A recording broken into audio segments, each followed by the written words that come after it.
So I read Walden. It was okay. I felt kind of meh about it. I know it's considered one of the best works of nonfiction ever written, and it's interesting, but I don't know. Not much happens. I mean, I guess that's the point. He goes and moves to the woods, and not much happens, but it's just, it's kind of hard to get through. I didn't find it very interesting, but I wanted to try to describe my walk to the library to return Walden, kind of like Walden. So this is a short piece from my book that I'm going to write called Conshy, or Conshohocken, but probably Conshy. Conshahocken's long. By the way, that's where I live. I live in Conshohocken, Pennsylvania. The wind is a test of strength for buildings and trees.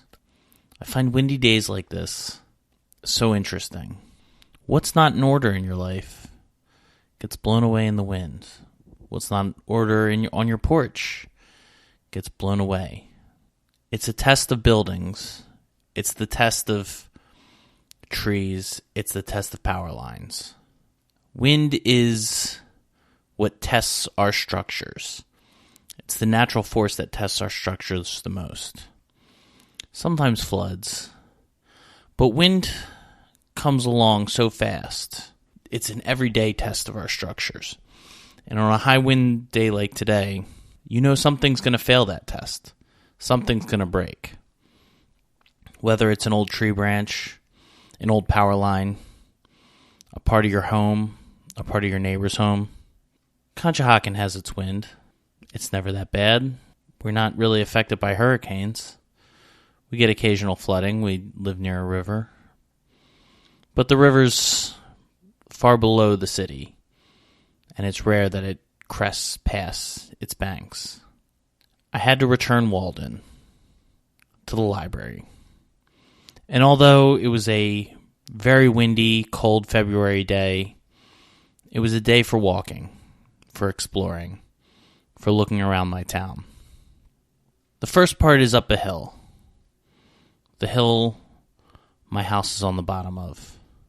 I trudge up with the wind at my back. These are the only homes I'm going to see. The rest of it will be businesses and some apartment buildings, which are homes for people. When I get to the top of the hill, I walk by Old City Hall. Old City Hall used to be a mansion for someone named Leland, or someone named Leland built it. Leland is on the columns, on the cement columns. The old police station used to be there too. It was a stable house, a large stable house, or what I perceive to be a stable house. But that's gone. It's a building. Some business moved in there. But it's not City Hall anymore. It's Old City Hall. I turn the corner, and now my trip is downhill. I'm on Fayette Street, named after General Fayette. There are shops and office complexes on both sides, a 7-Eleven, a CVS, and small businesses, lots of small businesses, small restaurants, a boutique with beautiful dresses in the window, a sandwich shop, lots of sandwich shops. I walk by a place that I've always had a rooting interest for whatever's moved in there. It was a diner when I moved to Conshohocken. It then became an Indian restaurant that produced very odd smells. Then it was a sandwich shop. Now it's a Jewish deli. And I hope they do well. I've been in there a few times. Very nice people. There are a lot of churches I'm going to pass by on my walk. I like a town with a lot of churches.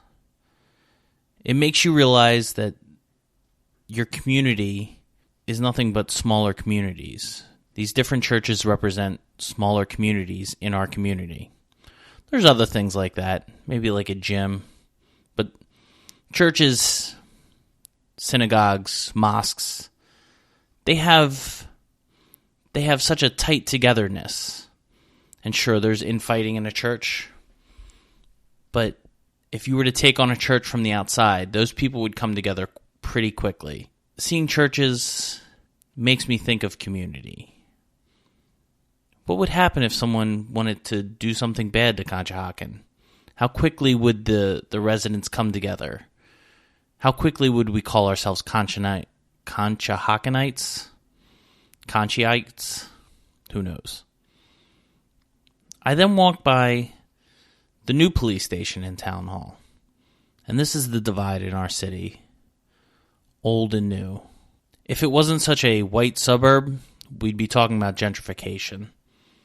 There's an old Conshohocken. The mill was closed 50 years ago, but I still stayed here, Conshohocken. And a new, yuppie, college-educated young family, Conshohocken. But it still forms an estuary between those two. And I love that about it. I get to the library. It's a small library. Its hours kind of stink.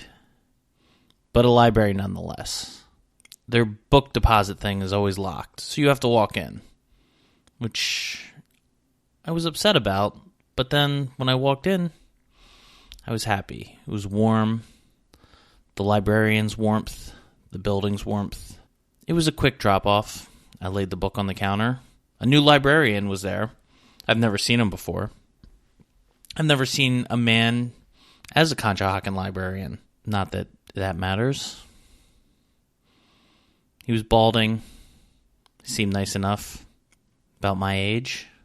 Maybe we'd be best friends someday. I go to the library enough.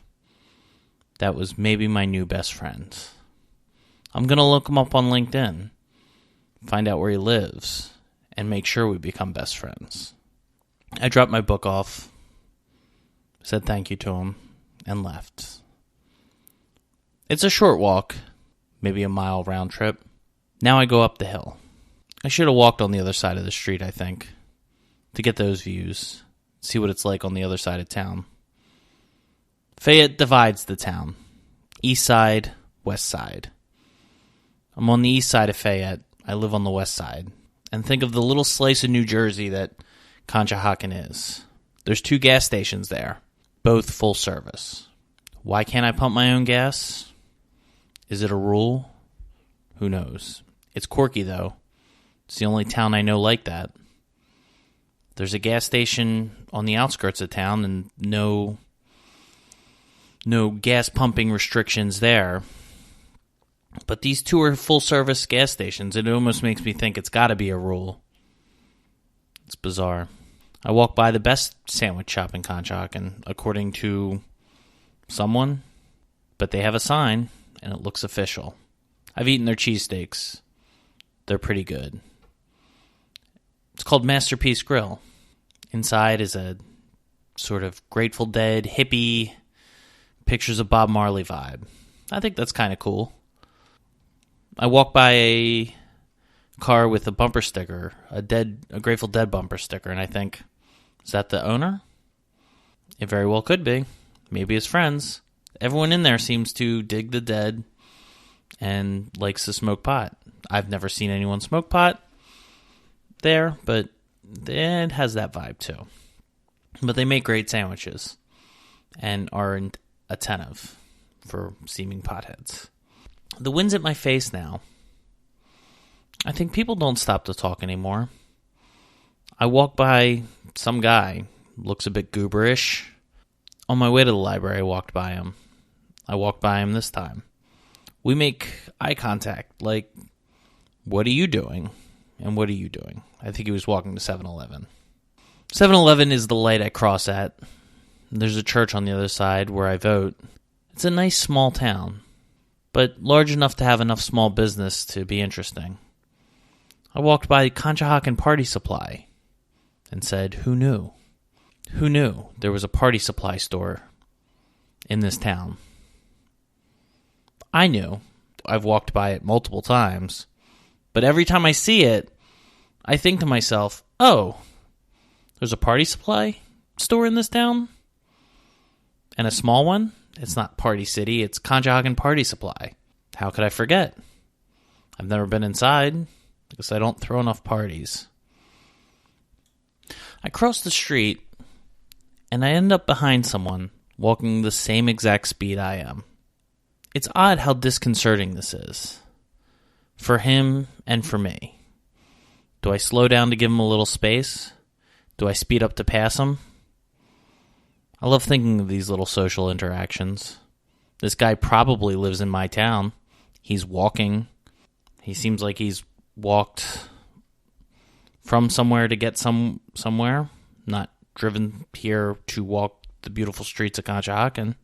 I should stop and say hi, and how awkward it is that I'm walking the same pace he is. He's 2 links ahead, and I'd have to call out to him. And I think that would make it weirder. There was probably a time in this town, in this country, where it wouldn't, but we have become quite isolated with all of our togetherness. He turns at one point and looks at me like he's worried. I don't think I look like an insane person, and to attack someone or do something to someone in broad daylight on a busy street would be something an insane person would do. But who knows what his past was. I was hoping he wasn't going to turn down my street, and he didn't. Maybe he could be my best friend. I don't know where he works. I'm assuming he was going to the coffee shop up the street. I should have followed him. 2 new best friends. That would have been nice. But instead I turned the corner and walked back down to my home. Things have been pushed off the porch from this hard wind. I place them strategically so they don't get blown off again. I walk inside. My dog is happy to see me. My library book, which will cost me 20 cents now, is at least checked in. Walden's kind of a boring book.